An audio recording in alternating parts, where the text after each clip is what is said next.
Жените имаат свои специфични потреби. Решението за дел од нив е кај градочелниците, односно кај локалната администрација. Ово особено е изразено во руралните средини, каде женската популација е жена за работи кои во градот се сметаат за обични.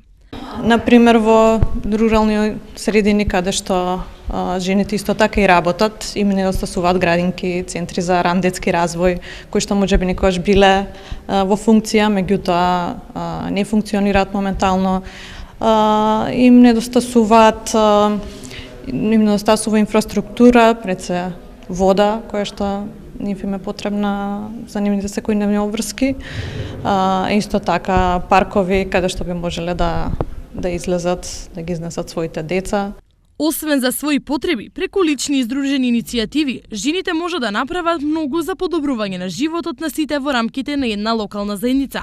Има можност жените да ги кажат и своите лични потреби и барања, но има можност секако да влијаат и на општите состојби во нашиот град. Дел од женската иницијатива беше и денешниот приемен ден што штипскиот градоначалник го организираше специјално за жените. Вакви средби во иднина ќе има најмалку еднаш во 2 месеци, со цел во општината силно да се слушне и женскиот глас.